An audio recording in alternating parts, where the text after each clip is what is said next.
1975, there was a murder in East Yorkshire that seemed to be entirely without motive.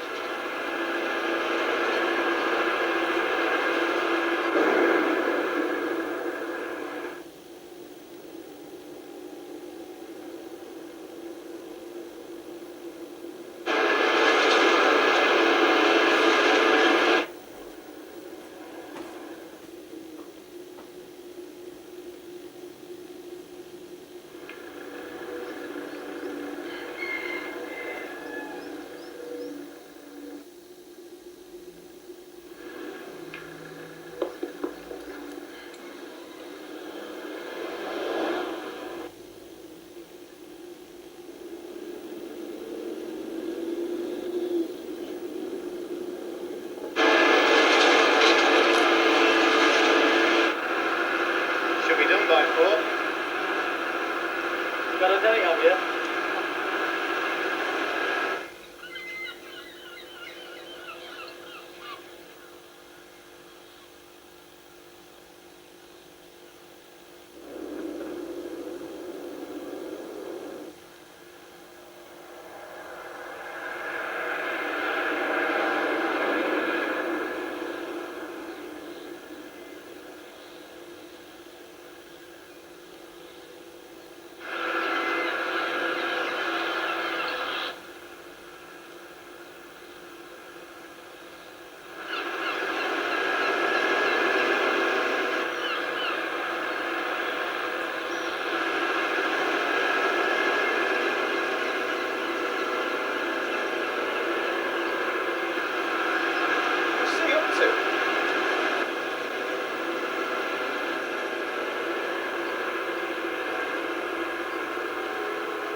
An ambulance.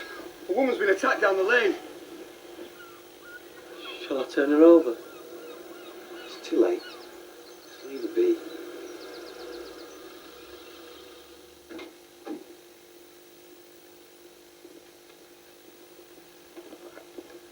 It's your mum, Alan.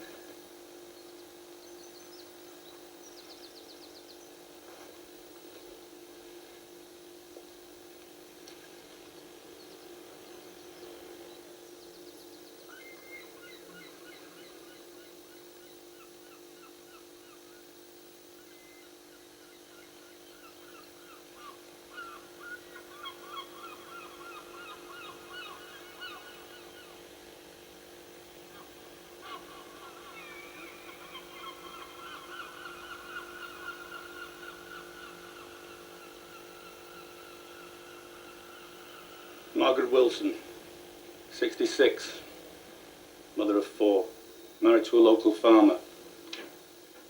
Has a twin sister 2 miles away. Time of death 3:30 yesterday afternoon. Just a stone's throw from her home in Burton Fleming. A totally random attack. Cause of death was 2 cuts to the throat. Now that's not for public release, by the way. Now, I don't need to tell you just how important it is we catch this man. You think it could be a contract killing, sir? On a 66-year-old woman, Mike? The way he knocked it down, there could be an army connection. We're fairly sure the car's a Montego estate. One driver says white, the other white or silver, but if pushed, it'd come down on silver. So which one should we go with, sir? Well, the press have been told white, so let's stay with that for the moment, but just keep an open mind, all right? This knife was found in a hedge near the murder scene. We need to know everything there is to know about it. Black stain on the blade. What is it? How did it get there? There's no fingerprints. We're 99% sure it's the murder weapon. If you ever wonder why you do this job, just take a look at the photos we've taken of Margaret.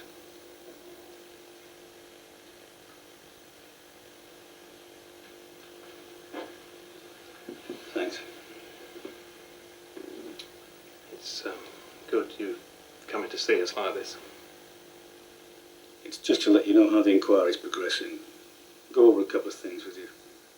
And see if anything's occurred to you. Any reason why someone might want to kill Margaret. Anything suspicious. Anything at all. We're doing everything we can. Whatever it takes. Do you know when I'll be able to lay my wife to rest, Superintendent?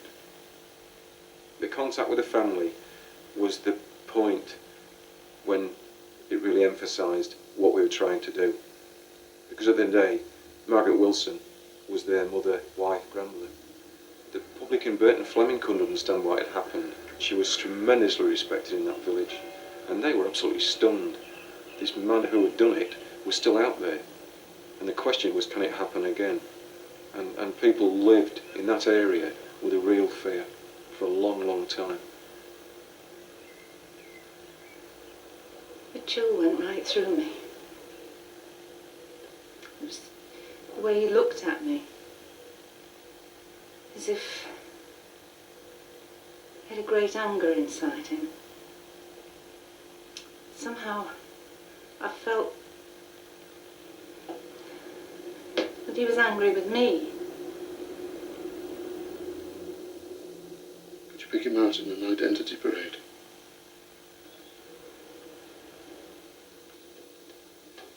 I wish I could forget him.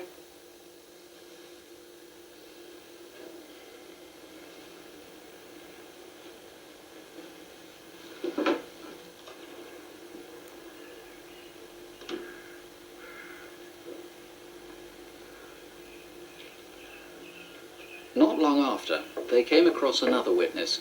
We'll call her Marjorie. One who not only seemed to have seen the Montego estate, but said she recollected it in detail. We've been thinking of buying one. That's how I recognised the model. He went past several times, almost prowling. That's how I noticed him. What colour was it? White. Definitely white. And it had a black plastic trim. I think the inside was grey. What about the driver, Marjorie? I don't know. 30 plus, dark haired, clean shaven, and maybe a bit of a stubble. Short sideburns. Oh yes, and he was wearing a green jacket. The wax tie. Have you ever seen him before? Well, we haven't lived here that long, but no, I haven't. More coffee? Keep it up with the paperwork then, Jane. It's all the white Montegos registered in homicide. All right, boss. Well, then. Right. Update on the knife. The forensics can't identify the black stain. Adams, sir, made it. Supply 19 companies in the area. Biggest is McCain's in Scarborough. You know, Peter's, Hutton Chips and that. Yep, and they've bought over 1,300 identical knives in the last 9 months. Nice quick job then, isn't it? Right, I want you to all read this. It's the offender profile. He's likely to have a job and use a knife at work.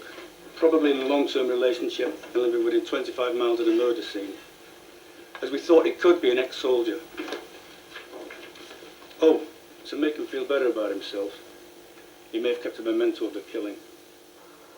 On day 3 of the inquiry, there was what some detectives thought a breakthrough. But it would take 2 years before they could really tell this lead was different from all the others. He's going to do it again. So please, If they do know something, please. Because my mother was the most innocent person around. She lived for her family. Lovely lady. Friend of my mum's, you see. It's just unbelievable. That's why I rang. Here it is. Silver Montego Estate, Reg E676 XDT. Sold to Derek Christian. 1800 part cash, part cheque. Right. It's a great help. Pleasure.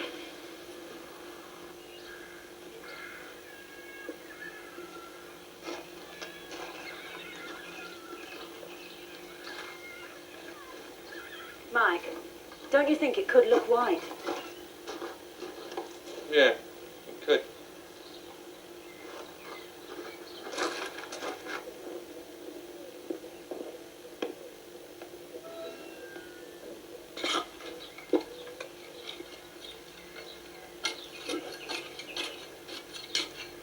Are you Derek Christian? That's right. Is that your car outside? No. Got it about 6 weeks back. Would you mind answering a few questions in relation to the murder of Margaret Wilson? No. Not at all. So, you worked at McCain's. Yeah. Father-in-law got me the job. And on the day of the murder, you drove back home to Driffield, and you got here about 4:45. What were you wearing that day? What about now?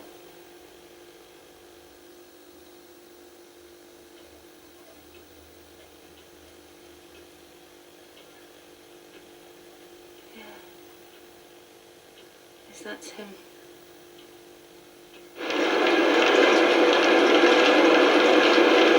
We'll do whatever we can to help, but there are nearly 1,000 people working here, Inspector. Any ex-squaddies? Anyone who's not afraid of hard work. These are the workers who clocked off at 3 p.m. that day, and all those who own Montego Estates. You've got your work cut out. Any of the staff drive home past Burton Fleming? I can think of one. Derek Christian.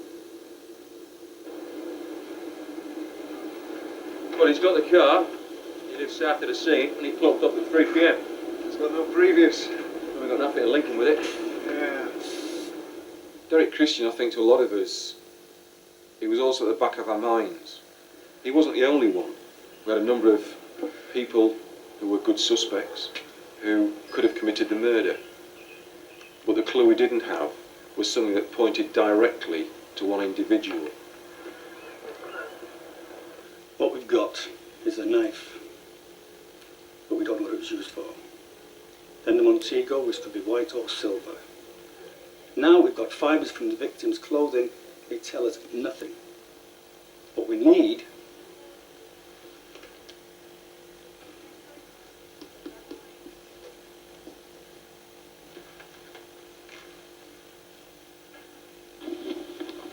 I just got hold of her hand, her arm, and you could tell there was nothing there. It was something that I couldn't really believe, even though I was there, holding her hand. But somehow it wasn't my mother. I just couldn't believe it. We're very reluctant, for very obvious reasons, to show murder weapons on this programme. But the detectives are very, very anxious that we show you this. Now, why are you so keen that viewers should see this now? Well, first of all, the blade itself is actually discoloured. We have failed to establish what caused that. It's some continual cutting created, but we haven't determined what it is. So I'd ask the viewers, first of all, do you recognise a knife? Is one missing? And importantly, what has a knife been used for? Now, this car. Hello, incident rep. Cobblers, vegetable preparation. Thank you very much, sir. Thank you. You've been very helpful. This. What? Some bloke's just rung up to say that he used a similar knife in his restaurant back in 1987. But please, no more calls on the knife involved in the murder of Margaret Wilson. We'll explain why in a moment.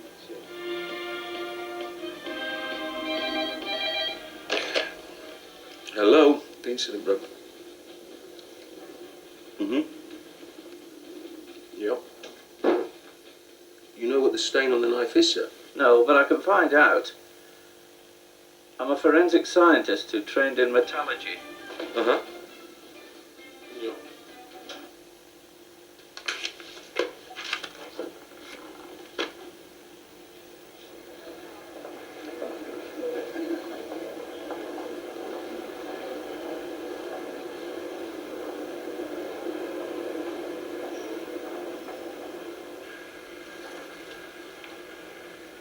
It's called an analytical scanning electron microscope.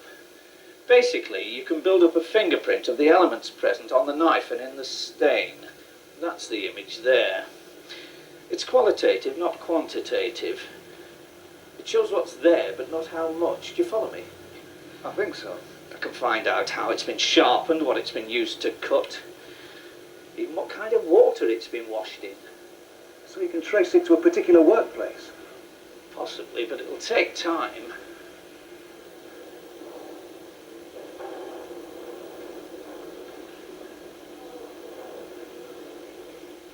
Chartered section team. You're made for the job, John.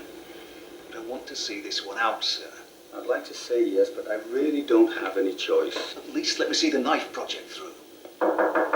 Come in. Sir, we've had a call from Marjorie Burt. She says she remembers the reg number of the Montego. Thanks, Wally. Marjorie was the woman who claimed to have seen a Montego estate prowling round her home. I'll see what I can do. It was after Crimewatch, you see, and it made me think about the day again, and I remembered the car number. It's in a dream, you see. More coffee? Yes. 1 sugar, please.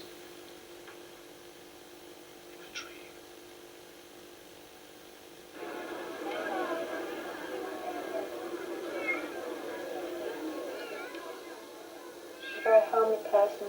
Her life revolved around the family. She loved the children, and now the grandchildren, any children, she just absolutely loved. She loved the countryside. She had to go for a walk every day to get some fresh air. She thought fresh air was the cure for everything. This is Burton Fleming, a mile from the family home. On a Wednesday night, 11 tips of snow, and it's the white car coming through the office. 4 miles.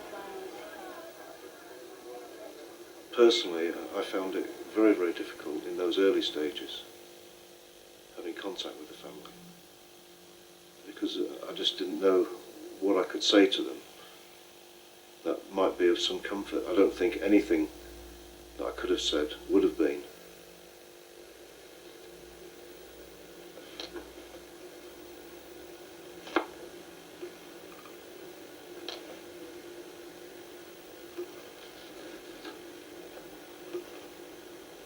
Ah, then you see, that's your rhubarb. Nothing like. Sprout. No. Celery. No. I think you'll find that's the one. Potato.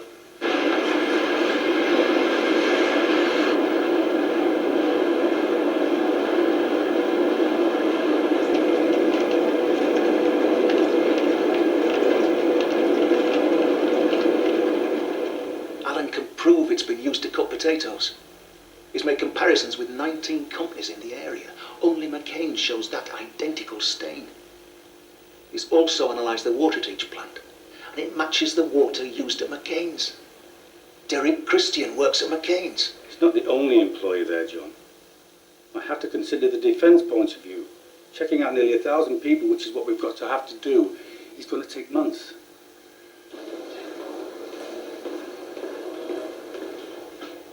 Hiya. Hello.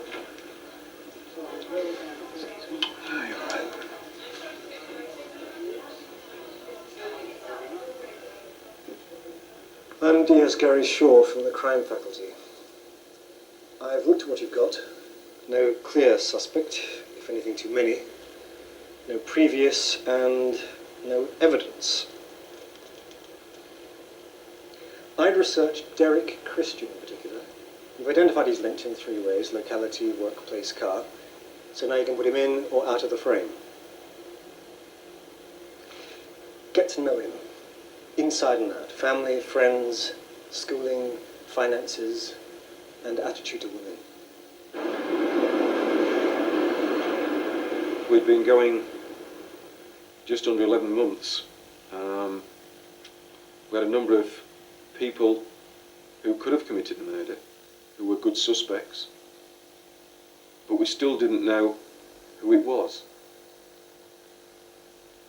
And what the crime faculty did was refocus us in a way. What they enabled us to do was to look more closely at Derek Christian, look at areas of Derek Christian that may provide an answer.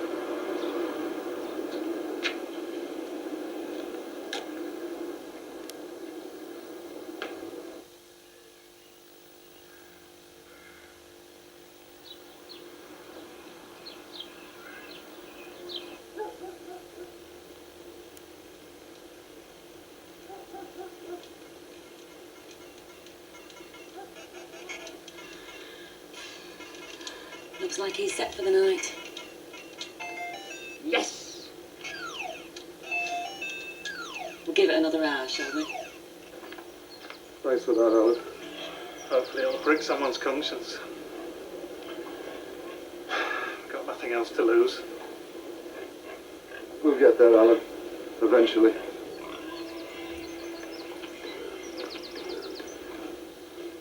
To whom it must concern.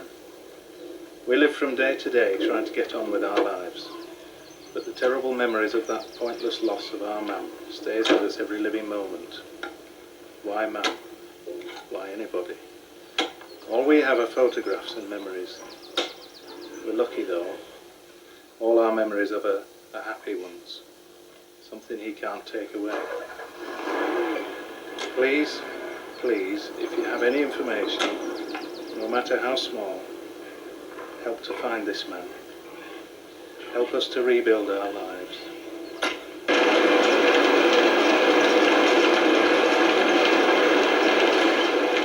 So what can you tell me about Derek Christian? Well, he's mad on Sheffield Wednesday. Apart from that, I've got nothing against him. He's all right. He's all right to work with.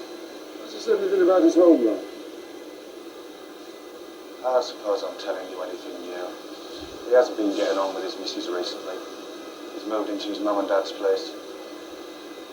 He's been playing away with the lass from here. So what's her name then? Can I have a word? I'd like you to tell me a bit about your relationship with Derek Christian. We never went out together. I was just friendly like I am with everyone. Maybe you got the wrong idea. I got a bit worried at one point.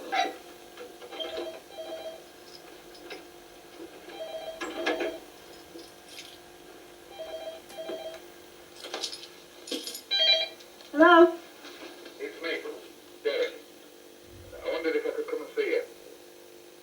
How'd you get this number? I thought we could have something to eat, you know. I've just got in from work. I know. I'm in the phone box across the road.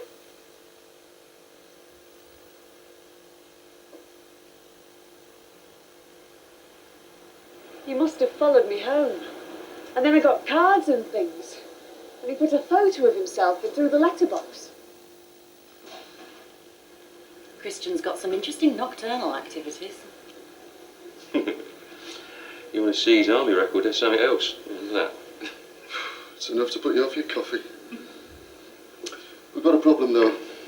Christian clocked off at 3 p.m. Marjorie Burt reckons she saw the murderer's car before that. Unless she dreamt that too. The defence will love her, if we ever get to court. Christian's bank records. Turns out he used his cash point card in Driffield at 16:05, half an hour after the murder. Can't argue with computers. Well, you've definitely got enough to bring him in. Have you thought about your interview strategy? Well, cognitive interviewing is all about getting him to give you an account. Lock him into a version, but don't challenge him, even though you know he's lying. Right. Give him enough rope. Let him hang himself. Yeah. Make him sweat. Then confront him with evidence proving he's lying. Wait for his reaction. BBC Radio Leeds, News Talk Radio for West Yorkshire. Derek Christian, I'm arresting you for the murder of Margaret Wilson. You do not have to say anything, but it may harm your defence if you do not mention when questioned anything you later rely on in court. Anything you do say may be given in evidence.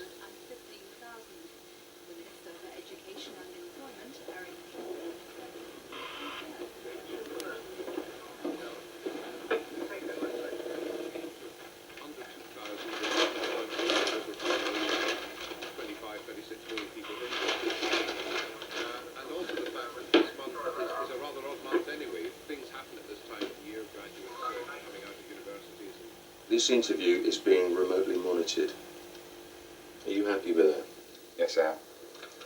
Right. What I want you to do now is to tell me everything you did that day, from when you got up in the morning until you went to bed at night. Okay? Woke up in the morning, would be 6 o'clock, got dressed, made a cup of coffee, left the house at 6:15, taking the cup of coffee with me, stopped off at the paper shop, bought 2 papers, Daily Mirror, Daily Star, drove to work, clocked on about 7:15, did the various jobs that I do at McCain's, clocked off about 3:05, looked at my watch, walked to my car at 3:10, drove on by the 12:49, got in at 4:45. I knew it was that because I always look at the clock when I get in. Had my tea and sat and watched the television for the rest of the evening. Jane, check out his wife's account. Right. Okie dokie. We'll just get back right to the start. The story had obviously gone round and round in his mind for the 14 months. And he'd come up with quite a polished version of events. A little too polished, really. He believed that that answer would satisfy us and he would be able to walk out of the police station. In fact, it did the exact opposite. You mentioned about Cyprus. Bother you'd been in there. And that was it, as far as bother was concerned, was it? Yes. Does the name Utu Reuter mean anything to you? No. What happened in 1983 when you were in Germany? Were you ever interviewed by the military police? Can't remember. Can't remember? No. Not that I know of. You don't remember going to a nightclub called La Strada? I've been there a few times. And what happened afterward? We were both falling over each other. She asked me to stop, I stopped. The next thing I knew, I was arrested and accused of raping her. Did you assault her in any way? No. Positive about that? Positive. She says in a statement about the incident, Derek had me in his arms when he was talking about his wife. Whilst holding me, he kissed me on the lips. I pushed him away, which made him mad. He started saying things like, all women are slags. That's not me. She says that when you got in the back seat of the car, you wanted to have sex, and she didn't. He didn't take any notice of me, and he started to kiss me again. He forced my head down into his lap, and then ripped the front of my t-shirt open. No, didn't do that. You didn't do that? Can I just ask you something, Derek, at this stage? Yes. You say you never assaulted her? Yes. Is that what you're saying? Yes. How did her teeth end up loose in the car? I don't know.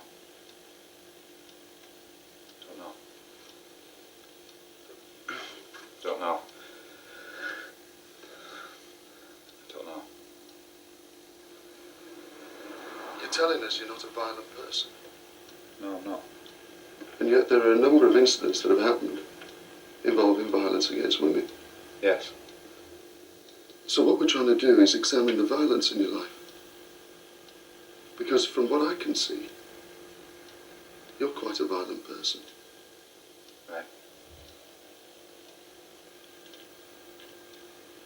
What we'd like to do is to swap the tapes here.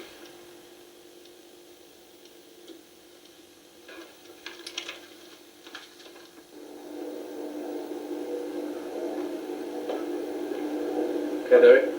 Time's up.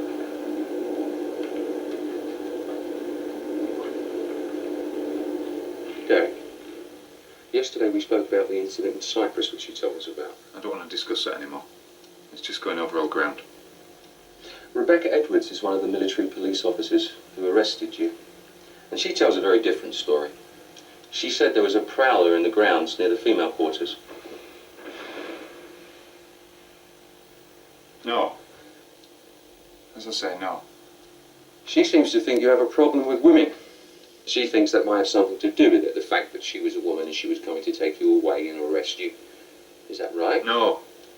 But I've told you on the tapes already. She says he directed a tirade of obscenities at the police in general and female officers in particular. He also began to hammer at the door with a spade. He was threatening to kill me when he was released.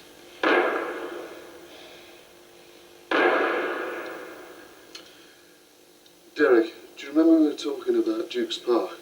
Yes. And you said you've never been there after dark? That's correct. Well, I can tell you for a fact, on Thursday the 8th of February, you were in Duke's Park. But no, I wasn't. On Tuesday the 12th of March, you drove round Bridlington, and at 19:48, nearly 10 to 8, you went to Duke's Park. You weren't seen again until 2018. What were you doing? I wasn't there, I told you. It's got no relevance to this case. I've had discussions with Mr. Christian throughout the day, and I think he's been fairly cooperative. In the 11 hours that he's been here, there's been no direct evidence put to him in relation to this offence. I appreciate what you're saying, but if you could just bear with us for a moment. Now, later that evening, you parked up outside an address in Bridlington, and you started to run. You told us you don't run. I don't run. I don't know what you're talking about. You were seen running by police officers. You took long strides in a stiff-legged manner, and as you ran, you took your right hand out of your pocket and began to swing it in a straight arm movement across your body. Now, that description of a person running is quite distinctive, and it also happens to be the same description of the witnesses who've seen the murderer running. Right. You're still saying it wasn't you? Yes, I am. Right, Derek, let's move on, shall we? I'm now going to show you a photograph of police item TT01. I'll give it to your legal representative. This is a photograph of the knife used to murder Mrs. Wilson. Do you recognise that knife? No, I don't. Have you ever seen a knife like that before? No. Never.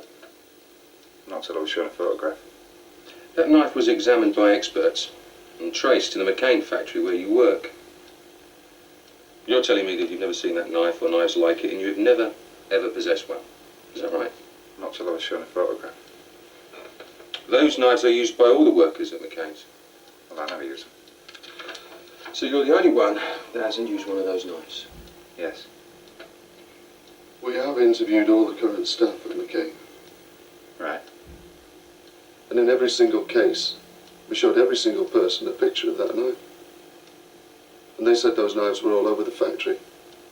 So out of over 1,000 people, probably nearer 2,000, you're saying you're the only one Yes.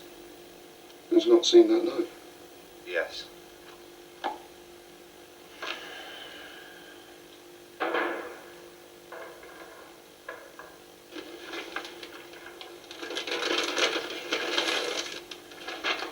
Right then, Derek. What I'm going to do now is show you something. It's police item MEA7, and it was found in your bedroom at your parents' house. It's a copy of the whole Daily Mail, dated the 7th of February. I believe that's your birthday. That's correct. And what does it say on the front of the newspaper? Who's hiding killer? New plea by twin of star victim. Why have you kept the paper?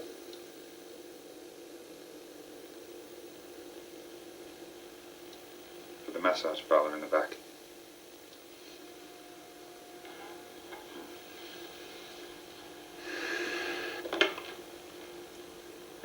You've told a lot of lies during this series of interviews. And I think the outcome of this interview is that if you listen to everything that we've got to say, the murderer of this lady and yourself are the same person. I don't think so. I know so. I know it's not me.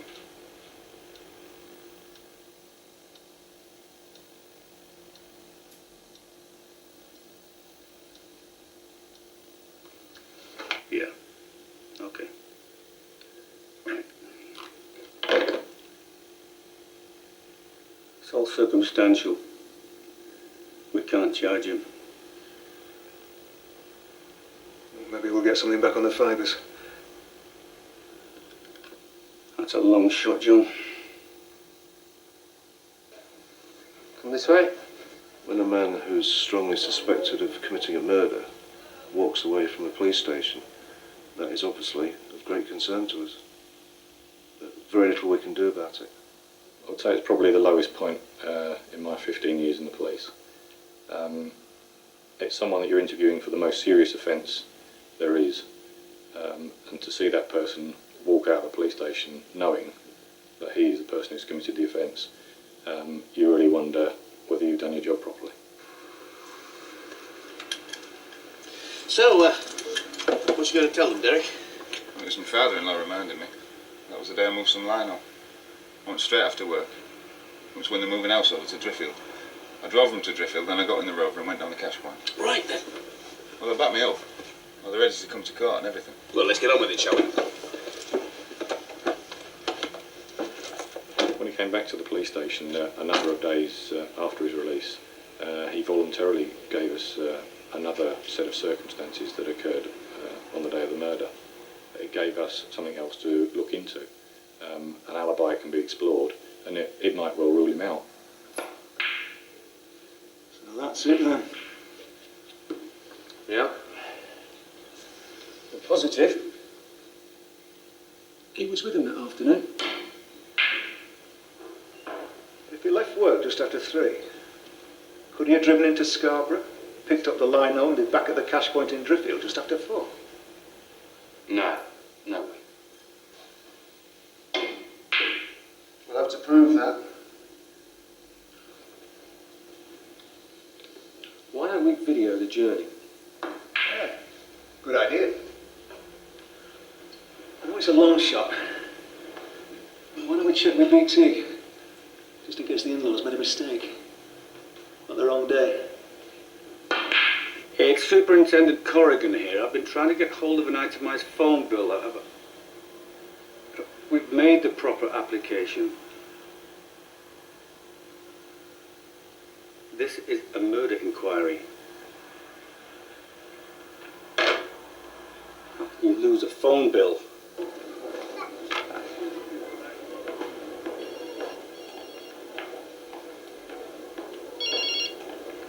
John Curry, Child Protection. All right, thanks for calling me back, sir. Yep, forensics have just run. I've got a match on the fibres. Yeah? Do you know anything about forensic evidence, Derek? Don't know anything. Well, I'll try and give you a layman's explanation. Everything we've got on is made up of fibres, and every garment has the ability to lose some of those fibres. Okay? Yes. All Mrs. Wilson's clothes were sent to the forensic science lab at Weatherby, and each item was examined to see which fibres had been shed. We found 78 different fibres which match and are identical to fibres from the clothing you were wearing on that day. Can you explain that? No. We also found one fibre from Mrs. Wilson's skirt on your jogging bottoms, making 79. Can you explain that? No. Well, one explanation, Derek, is that you were present at the scene. I wasn't, was I? We believe you murdered Margaret Wilson. If you could just tell us why. I told you I didn't do it. I was moving furniture for my in-laws.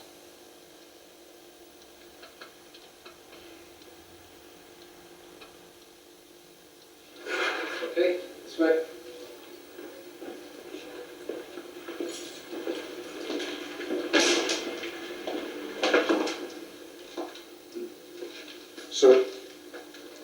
Charge him.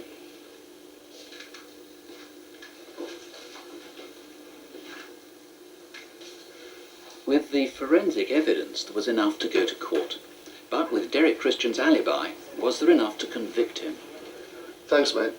Oh, you don't know how to retrieve lost phone bills, do you? You can. If you were here, I'd kiss you. Just fax it to me. Thanks.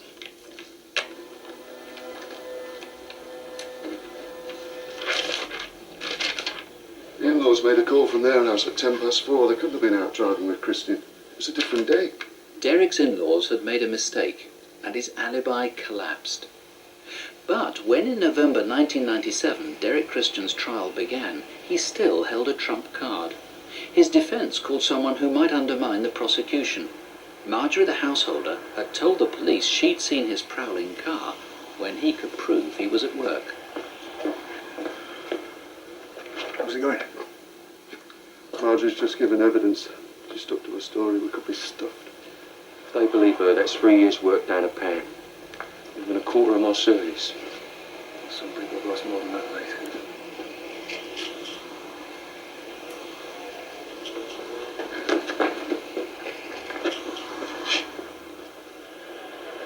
Having given evidence, Marjorie Burt ran out of the court and broke down. She later admitted her evidence was an invention, and in June 1998 she pleaded guilty to perjury and was sentenced to 6 months imprisonment. She said she was trying to be helpful. In December 1997, the jury took 2 hours to find Derek Christian guilty of Margaret Wilson's murder. He was sentenced to life imprisonment. So far, he's failed in 2 attempts to appeal against his conviction.